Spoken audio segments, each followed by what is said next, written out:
मोक्ष, मुक्ति या फिर महाशून्य का ही विस्तृत या फिर मैक्सिमाइज रूप है हमारा ये फिजिकल वर्ल्ड। और हमारे इस संसार की या फिर इस फिजिकल वर्ल्ड की या फिर ऊपर दिखाई देने वाले इस अनंत ब्रह्मांड की जिन भी वस्तुओं को हम अपनी इस फिजिकल आंखों से देख पाते हैं, including me and including you, ये सभी एक सूक्ष्म प्रक्रिया का रिजल्ट मात्र है। तो महाशून्य का विस्तृत रूप हमारा ये संसार है और हमारे इस संसार या फिर इस समूचे ब्रह्मांड का सिमटना या फिर मिनिमाइज होना ही महाशून्य कहलाता है। तो अब बात करते हैं एक कमेंट की। उन्होंने लिखा था कि अगर हमें मोक्ष प्राप्त हो जाता है या फिर हमें मुक्ति प्राप्त हो जाती है, हम महाशून्य में अगर शामिल हो जाते हैं तो क्या हमारा कोई अस्तित्व बचेगा, हमें कुछ याद रहेगा भी या नहीं। आपको मोक्ष यानी कि महाशून्य में विलीन होना है और आप अपना अस्तित्व भी चाहते हैं, जबकि आपका, मेरा या फिर इस समूचे ब्रह्मांड का अस्तित्व उसी महाशून्य का एक विस्तृत रूप है।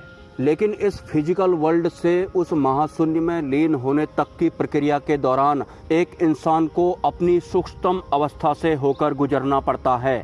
जैसा कि आपने कमेंट किया कि अगर हम मुक्ति प्राप्त कर लेते हैं, मोक्ष प्राप्त कर लेते हैं, तो क्या हमारा कोई अस्तित्व रहेगा या नहीं, हमें कुछ याद रहेगा भी या नहीं। तो आपकी इस लाइन में इस पृथ्वी के हर इंसान की तरह मोह कूट कूट कर भरा हुआ है। इसमें शरीर का मोह भी शामिल है, इस फिजिकल वर्ल्ड में कुछ प्राप्त करने का लालच या फिर मोह भी शामिल है, या फिर अपने अस्तित्व को खोने का भय भी शामिल है।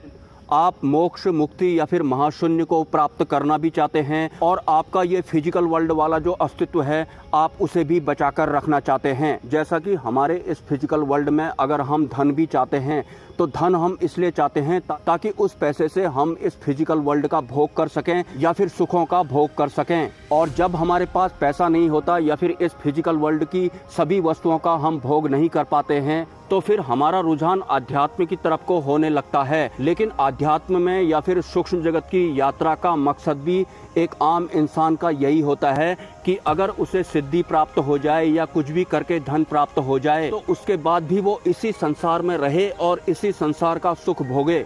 और अगर हमें सिद्धियां भी प्राप्त हो जाती हैं तो भी हम उन सिद्धियों का इस्तेमाल इसी फिजिकल वर्ल्ड में करते हैं। मतलब हमारा इस फिजिकल वर्ल्ड से या फिर इस फिजिकल बॉडी से या फिर इस संसार में जितनी भी भोग करने की वस्तुएं हैं उनका मोह या फिर उनके सुख प्राप्त करने की इच्छा हमारी नहीं जाती है। हमें पैसा भी चाहिए तो इसी संसार का सुख भोगने के लिए चाहिए। हम अध्यात्म की लाइन में आते भी हैं तो अध्यात्म की लाइन में भी हम इसीलिए आते हैं ताकि हमारा मान सम्मान बढ़ जाए या फिर धन दौलत हमारे पास हो जाए, उसके बाद भी हम इसी संसार का सुख भोगेंगे।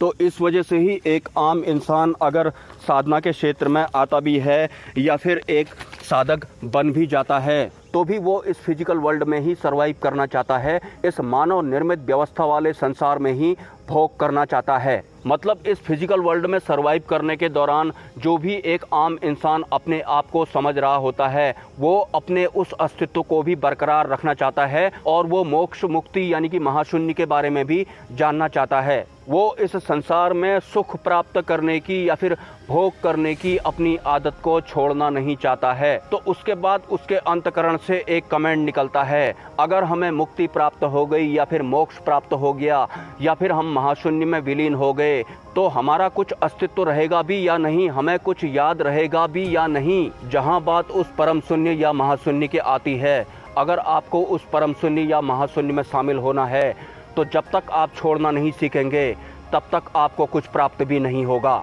और अगर आप मोक्ष, मुक्ति या फिर महाशून्य में शामिल हो जाते हैं जिसका विस्तृत यानी कि मैक्सिमाइज रूप ही हमारा ये फिजिकल वर्ल्ड है, including me and including you, तो महाशून्य में अगर आप शामिल हो जाते हैं, आप परमात्मा में ही विलीन हो जाते हैं, आप परमात्मा ही बन जाते हैं या फिर आप महाशिव या फिर महाशून्य ही बन जाते हैं, तो आपके लिए इस ब्रह्मांड का कोई भी ऐसा रहस्य नहीं रहेगा जिन रहस्यों को जानने के लिए एक साधक डर डर के सूक्ष्म संसार की अपनी अधूरी यात्राएं तय करता है।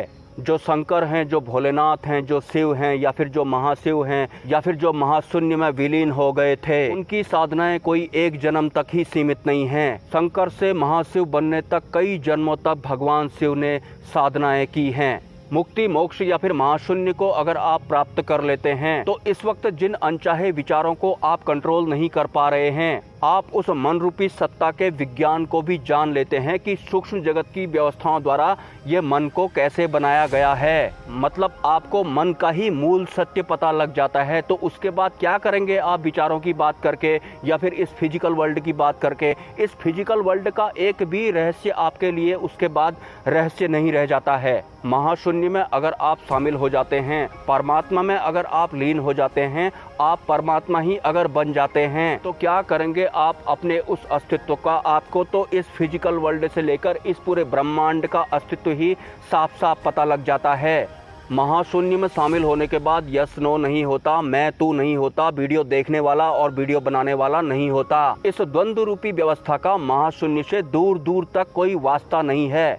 अगर आपको इस सुख दुख, यस नो या फिर अच्छा बुरा वाले लफड़े में पड़ना है तो आप अपने इस फिजिकल वर्ल्ड वाले अस्तित्व की चिंता ही करते रहिए। और अगर आप इस द्वंद्व रूपी लफड़े को नहीं चाहते तो आपको छोड़ना यानी कि त्यागने की तरफ बढ़ना पड़ेगा, महाशून्य की तरफ बढ़ना पड़ेगा।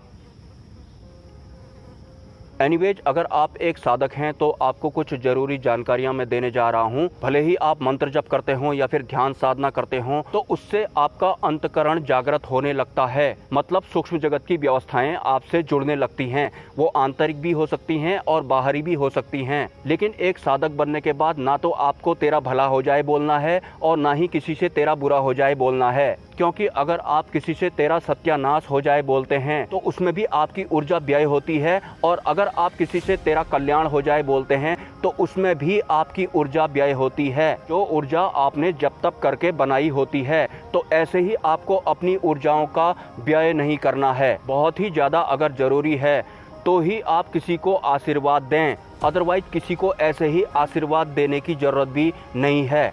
इसके अलावा क्या आपने इसी जन्म में साधना शुरू की थी या फिर पिछले जन्म में भी आप एक साधक रहे थे? और अगर पिछले जन्म में आप एक साधक रहे थे, पिछले जन्म की साधना में आपसे ऐसी क्या गलतियां हुई थी जिस वजह से आप मुक्ति से चूक गए और उसके बाद आपको एक और जन्म लेना पड़ा? या फिर पिछले जन्म में आपने साधनाएं की ही नहीं थी, आपने इसी जन्म में साधना शुरू की है? इस विषय पर मैं एक वीडियो बनाने वाला हूँ जो कि शायद थोड़ा बड़ा होगा, और उस वीडियो से आपको आपके पूर्व जन्म के या फिर इस जन्म के बहुत सारी अवस्थाओं के बारे में स्वतः ही जवाब मिल जाएंगे। मतलब आपको खुद ही पता लग जाएगा कि पिछले जन्म में या फिर इस जन्म में आपने क्या गलतियां की थी या फिर क्या गलतियां आप इस जन्म में भी कर रहे हैं। वैसे हर जन्म में एक साधक एक ही कॉमन गलती करता है। जैसा कि मुझे कमेंट आया था कि अगर हमें मुक्ति प्राप्त हो जाती है तो क्या हमारा इस जन्म वाला कोई अस्तित्व रहेगा, हमें कुछ याद भी रहेगा या नहीं? मतलब जो साधक मोक्ष यानी मुक्ति भी प्राप्त करना चाहते हैं तो फिर भी वो अपने इस जन्म वाला जो उनका अस्तित्व होता है उसे भी बरकरार रखना चाहते हैं। तो इस जन्म में या फिर पिछले जन्म में अगर वो मोक्ष के द्वार पर पहुंच भी जाते हैं, उन्हें उनका ये सांसारिक मोह या फिर उनका अस्तित्व ही पीछे खींचता है, जिस वजह से वो मोक्ष से चूक जाते हैं। और इस वजह से ही हम सभी इंसानों के अब तक लगभग 50-60 लाख जन्म हो चुके हैं जब से हम ब्रह्म से अलग हुए हैं। तो अब आपको देखना है कि इस जन्म में भी आप मोक्ष मुक्ति यानी कि महाशून्य से चूकने वाले हैं, फिर से एक नया जन्म लेने वाले हैं और फिर कमेंट करने वाले हैं कि अगर हमें मुक्ति प्राप्त हो गई तो क्या हम याद भी रहेंगे या नहीं। हर इंसान का बस एक ही मोह, अगर पैसा हो जाएगा तो मैं इस फिजिकल वर्ल्ड के सुख भोगूंगा, या फिर अगर सिद्धि प्राप्त हो जाए तो भी इसी संसार का सुख भोगूंगा। क्योंकि सिद्धियों की वजह से तो इतनी लाखों की संख्या में लोग मुझे मिलने आ रहे हैं, मेरे वीडियोस देख रहे हैं, तो फिर मैं अपने इस फेमस हो चुके अस्तित्व को कैसे भूल जाऊं? तो मुझे बताओ कि अगर मैं महाशून्य में शामिल हो जाता हूं तो मेरा ये फेमस वाला अस्तित्व मुझे याद भी रहेगा या नहीं? कहीं मैं अपने इस अस्तित्व को भूल तो नहीं जाऊंगा? कहीं अपनी इस फिजिकल बॉडी को खो तो नहीं दूंगा? ETC। अगर आपके कोई सवाल हैं तो आप मुझे कमेंट कर सकते हैं, और अगर आप इस चैनल को सपोर्ट करना चाहते हैं तो इसी वीडियो के कमेंट सेक्शन में आपको एक UPI ID मिल जाएगा। स्वेच्छा से आप सपोर्ट कर सकते हैं, कोई ज़बरदस्ती नहीं है। मिलते हैं नेक्स्ट वीडियो में। ब्रह्मा, विष्णु, महेश, जय मां पराशक्ति।